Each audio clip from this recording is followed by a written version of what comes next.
ಎಲ್ಲರಿಗೂ ನಮಸ್ಕಾರ. ಮೊದಲನೇದಾಗಿ ನನ್ನ ತಂದೆ ತಾಯಿಗೆ, ತಾತಂಗೆ ಹಾಗೂ ನನ್ನ ಕುಮಾರನಿಗೆ ಮತ್ತು ನಾಡಿನ ಜನತೆಗೆ ಹಾಗೂ ಎಲ್ಲ ನನ್ನ ಕಾರ್ಯಕರ್ತರಿಗೆ ಕ್ಷಮಾಪಣೆ ಕೇಳ್ತಾ, ನಾನು ಫಾರಿನಲ್ಲಿ ಎಲ್ಲಿದ್ದೀನಿ ಅಂತ ಸರಿಯಾಗಿ ಮಾಹಿತಿ ಕೊಡದೇ ಇರೋದಕ್ಕೆ ಇವತ್ತು ಮಾಹಿತಿ ಕೊಡೋದಕ್ಕೆ ಬಂದಿದ್ದೀನಿ. ಏನು 26ನೇ ತಾರೀಕು ಚುನಾವಣೆ ನಡೀತು.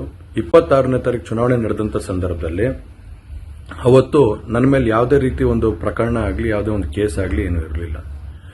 SITನೂ ಕೂಡ ರಚನೆ ಆಗಿರಲಿಲ್ಲ. ಈ 26ನೇ ತಾರೀಕು ನಾನು ಫಾರಿನ್ ಹೋಗೋದು ಕೂಡ ಇದು ಮುಂಚೆನೇ ಪ್ರೀ ಪ್ಲಾನ್ ಆಗಿತ್ತು. ಹಾಗಾಗಿ ನಾನು ಫಾರಿನ್ ಹೊರಟಾದ ಮೇಲೆ 3-4 ದಿನದ ನಂತರ ನಾನು ಯೂಟ್ಯೂಬ್ ನೋಡುವಂಥ ಸಂದರ್ಭದಲ್ಲಿ, ನ್ಯೂಸ್ ಚಾನೆಲ್ ನೋಡುವಂಥ ಸಂದರ್ಭದಲ್ಲಿ ನನಗೆ ಈ ಮಾಹಿತಿ ದೊರಕುವಂಥ ಕೆಲಸ ಆಯಿತು. ಮಾಹಿತಿ ದೊರಕಿದ ಮೇಲೆ ನಂತರ SITನೂ ಕೂಡ ಏನು ಒಂದು ನೋಟಿಸ್ ಕೊಡುವಂಥ ಕೆಲಸ ಮಾಡಿತು. ಆ SIT ನೋಟಿಸ್ಗೂ ಕೂಡ ನಾನು ಎಕ್ಸ್ ಖಾತೆ ಮುಖಾಂತರ ಮತ್ತು ನನ್ನ ಲಾಯರ್ ಮುಖಾಂತರ ನಾನು 7 ದಿನ ಸಮಯ ಅವಕಾಶ ಕೇಳಿದ್ದೆ. 7 ದಿನ ಸಮಯ ಅವಕಾಶ ಕೇಳಿದ ಮೇಲೆ ಕೂಡ ಅದು ಮಾರನೇ ದಿನನೇ ಏನು ಕಾಂಗ್ರೆಸ್ಸಿನ ಹಿರಿಯ ನಾಯಕರಾದಂಥ ರಾಹುಲ್ ಗಾಂಧಿ ಅವರು ಮತ್ತು ಹಾಗೂ ಎಲ್ಲ ಹಿರಿಯ ನಾಯಕರುಗಳು ಏನು ಓಪನ್ ವೇದಿಕೆಗಳಲ್ಲಿ ಈ ಒಂದು ವಿಚಾರಗಳನ್ನ ಪ್ರಚಾರ ಮಾಡೋದಕ್ಕೆ ಪ್ರಾರಂಭ ಮಾಡಿದ್ರು, ಚರ್ಚೆ ಮಾಡೋದಕ್ಕೆ ಪ್ರಾರಂಭ ಮಾಡಿದ್ರು, ಒಂದು ರಾಜಕೀಯದ ಪಿತೂರಿ ಮಾಡುವಂಥ ಕೆಲಸನ ಮಾಡಿದ್ರು.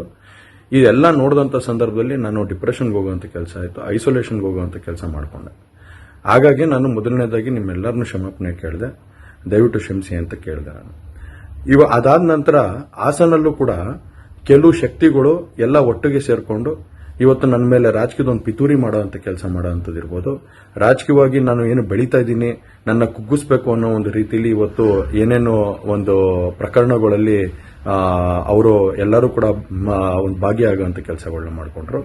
ಹಾಗಾಗಿ ಇವನ್ನೆಲ್ಲ ನೋಡಿದಂಥ ಸಂದರ್ಭದಲ್ಲಿ ಇದ್ದಿದ್ದು ಇನ್ನ ಒಂದು ಆಘಾತ ಆಗುವಂಥ ಕೆಲಸ ಆಗಿ ನಾನೇ ಒಂಚೂರು ದೂರ ಇದ್ದೆ. ಹಾಗಾಗಿ ಯಾರು ಕೂಡ ಇದ್ರ ಬಗ್ಗೆ ತಪ್ಪು ತಿಳಿಯೋದು ಬೇಡ. ನಾನೇ ಖುದ್ದಾಗಿ ಶುಕ್ರವಾರ ಏನು 31ನೇ ತಾರೀಕು 10 ಗಂಟೆಗೆ SIT ಮುಖಾಂತರ SIT ಮುಂದೆ ಬಂದು ನಾನು ಸಂಪೂರ್ಣ ಈ ಇನ್ವೆಸ್ಟಿಗೇಷನ್ಗೆ ಸಹಕಾರ ಕೊಡೋ ಮುಖಾಂತರ ನಾನು ಇದಕ್ಕೆ ಸರಿಯಾದ ರೀತಿಯಲ್ಲಿ ಉತ್ತರ ಕೊಡುವಂಥ ಕೆಲಸನ ಮಾಡ್ತೀನಿ. ಹಾಗೆ ನ್ಯಾಯಾಲಯದ ಮೇಲೆ ನನಗೆ ನಂಬಿಕೆ ಇದೆ.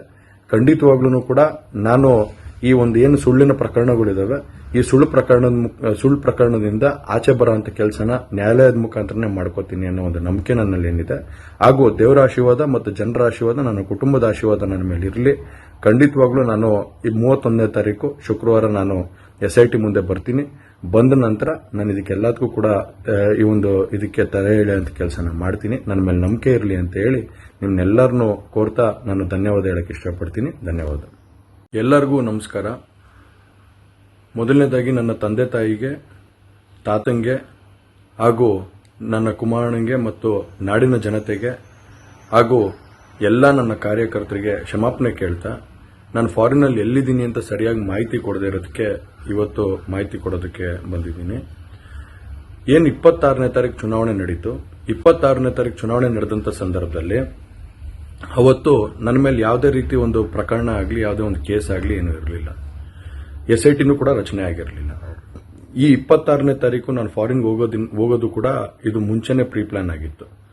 ಹಾಗಾಗಿ ನಾನು ಫಾರಿನ್ ಹೊರಟಾದ ಮೇಲೆ 3-4 ದಿನದ ನಂತರ ನಾನು ಯೂಟ್ಯೂಬ್ ನೋಡುವಂಥ ಸಂದರ್ಭದಲ್ಲಿ, ನ್ಯೂಸ್ ಚಾನೆಲ್ ನೋಡುವಂಥ ಸಂದರ್ಭದಲ್ಲಿ ನನಗೆ ಈ ಮಾಹಿತಿ ದೊರಕುವಂಥ ಕೆಲಸ ಆಯಿತು. ಮಾಹಿತಿ ದೊರಕಿದ ಮೇಲೆ ನಂತರ SITನೂ ಕೂಡ ಏನು ಒಂದು ನೋಟಿಸ್ ಕೊಡುವಂಥ ಕೆಲಸ ಮಾಡಿತು. ಆ SIT ನೋಟಿಸ್ಗೂ ಕೂಡ ನಾನು ಎಕ್ಸ್ ಖಾತೆ ಮುಖಾಂತರ ಮತ್ತು ನನ್ನ ಲಾಯರ್ ಮುಖಾಂತರ ನಾನು 7 ದಿನ ಸಮಯ ಅವಕಾಶ ಕೇಳಿದ್ದೆ. 7 ದಿನ ಸಮಯ ಅವಕಾಶ ಕೇಳಿದ ಮೇಲೆ ಕೂಡ ಅದು ಮಾರನೇ ದಿನನೇ ಏನು ಕಾಂಗ್ರೆಸ್ಸಿನ ಹಿರಿಯ ನಾಯಕರಾದಂಥ ರಾಹುಲ್ ಗಾಂಧಿ ಅವರು ಮತ್ತು ಹಾಗೂ ಎಲ್ಲ ಹಿರಿಯ ನಾಯಕರುಗಳು ಏನು ಓಪನ್ ವೇದಿಕೆಗಳಲ್ಲಿ ಈ ಒಂದು ವಿಚಾರಗಳನ್ನ ಪ್ರಚಾರ ಮಾಡೋದಕ್ಕೆ ಪ್ರಾರಂಭ ಮಾಡಿದ್ರು, ಚರ್ಚೆ ಮಾಡೋದಕ್ಕೆ ಪ್ರಾರಂಭ ಮಾಡಿದ್ರು, ಒಂದು ರಾಜಕೀಯದ ಪಿತೂರಿ ಮಾಡುವಂಥ ಕೆಲಸನ ಮಾಡಿದ್ರು. ಇದೆಲ್ಲ ನೋಡಿದಂಥ ಸಂದರ್ಭದಲ್ಲಿ ನಾನು ಡಿಪ್ರೆಷನ್ಗೆ ಹೋಗುವಂಥ ಕೆಲಸ ಆಯಿತು, ಐಸೋಲೇಷನ್ಗೆ ಹೋಗುವಂಥ ಕೆಲಸ ಮಾಡಿಕೊಂಡೆ. ಹಾಗಾಗಿ ನಾನು ಮೊದಲನೇದಾಗಿ ನಿಮ್ಮೆಲ್ಲರನ್ನೂ ಕ್ಷಮಾಪಣೆ ಕೇಳಿದೆ, ದಯವಿಟ್ಟು ಕ್ಷಮಿಸಿ ಅಂತ ಕೇಳಿದೆ ನಾನು. ಅದಾದ ನಂತರ ಹಾಸನಲ್ಲೂ ಕೂಡ ಕೆಲವು ಶಕ್ತಿಗಳು ಎಲ್ಲ ಒಟ್ಟಿಗೆ ಸೇರಿಕೊಂಡು ಇವತ್ತು ನನ್ನ ಮೇಲೆ ರಾಜಕೀಯದ ಒಂದು ಪಿತೂರಿ ಮಾಡುವಂಥ ಕೆಲಸ ಮಾಡುವಂಥದ್ದು ಇರ್ಬೋದು. ರಾಜಕೀಯವಾಗಿ ನಾನು ಏನು ಬೆಳೀತಾ ಇದ್ದೀನಿ, ನನ್ನ ಕುಗ್ಗಿಸ್ಬೇಕು ಅನ್ನೋ ಒಂದು ರೀತಿಯಲ್ಲಿ ಇವತ್ತು ಏನೇನೋ ಒಂದು ಪ್ರಕರಣಗಳಲ್ಲಿ ಅವರು ಎಲ್ಲರೂ ಕೂಡ ಒಂದು ಭಾಗಿಯಾಗುವಂಥ ಕೆಲಸಗಳನ್ನ ಮಾಡಿಕೊಂಡ್ರು. ಹಾಗಾಗಿ ಇವನ್ನೆಲ್ಲ ನೋಡಿದಂಥ ಸಂದರ್ಭದಲ್ಲಿ ಇದ್ದಿದ್ದು ಇನ್ನ ಒಂದು ಆಘಾತ ಆಗಂತ ಕೆಲಸ ಆಗಿ ನಾನೇ ಒಂಚೂರು ದೂರ ಇದ್ದೆ. ಹಾಗಾಗಿ ಯಾರು ಕೂಡ ಇದ್ರ ಬಗ್ಗೆ ತಪ್ಪು ತಿಳಿಯೋದು ಬೇಡ. ನಾನೇ ಖುದ್ದಾಗಿ ಶುಕ್ರವಾರ ಏನು 31ನೇ ತಾರೀಕು 10 ಗಂಟೆಗೆ SIT ಮುಖಾಂತರ SIT ಮುಂದೆ ಬಂದು ನಾನು ಸಂಪೂರ್ಣ ಈ ಇನ್ವೆಸ್ಟಿಗೇಷನ್ಗೆ ಸಹಕಾರ ಕೊಡೋ ಮುಖಾಂತರ ನಾನು ಇದಕ್ಕೆ ಸರಿಯಾದ ರೀತಿಯಲ್ಲಿ ಉತ್ತರ ಕೊಡೋಂಥ ಕೆಲಸನ ಮಾಡ್ತೀನಿ. ಹಾಗೆ ನ್ಯಾಯಾಲಯದ ಮೇಲೆ ನನಗೆ ನಂಬಿಕೆ ಇದೆ. ಖಂಡಿತವಾಗ್ಲೂ ಕೂಡ ನಾನು ಈ ಒಂದು ಏನು ಸುಳ್ಳಿನ ಪ್ರಕರಣಗಳಿದಾವೆ, ಈ ಸುಳ್ಳು ಪ್ರಕರಣದಿಂದ ಆಚೆ ಬರೋಂಥ ಕೆಲಸನ ನ್ಯಾಯಾಲಯದ ಮುಖಾಂತರನೇ ಮಾಡ್ಕೋತೀನಿ ಅನ್ನೋ ಒಂದು ನಂಬಿಕೆ ನನ್ನಲ್ಲಿ ಏನಿದೆ. ಹಾಗೂ ದೇವರ ಆಶೀರ್ವಾದ ಮತ್ತು ಜನರ ಆಶೀರ್ವಾದ, ನನ್ನ ಕುಟುಂಬದ ಆಶೀರ್ವಾದ ನನ್ನ ಮೇಲೆ ಇರಲಿ. ಖಂಡಿತವಾಗ್ಲೂ ನಾನು ಈ 31ನೇ ತಾರೀಕು ಶುಕ್ರವಾರ ನಾನು SIT ಮುಂದೆ ಬರ್ತೀನಿ. ಬಂದ ನಂತರ ನಾನು ಇದಕ್ಕೆಲ್ಲದಕ್ಕೂ ಕೂಡ ಈ ಒಂದು ಇದಕ್ಕೆ ತಲೆ ಎಳೆಯುವಂಥ ಕೆಲಸನ ಮಾಡ್ತೀನಿ. ನನ್ನ ಮೇಲೆ ನಂಬಿಕೆ ಇರಲಿ ಅಂತ ಹೇಳಿ ನಿಮ್ನೆಲ್ಲರನ್ನೂ ಕೋರ್ತಾ ನಾನು ಧನ್ಯವಾದ ಹೇಳಕ್ಕೆ ಇಷ್ಟಪಡ್ತೀನಿ. ಧನ್ಯವಾದ.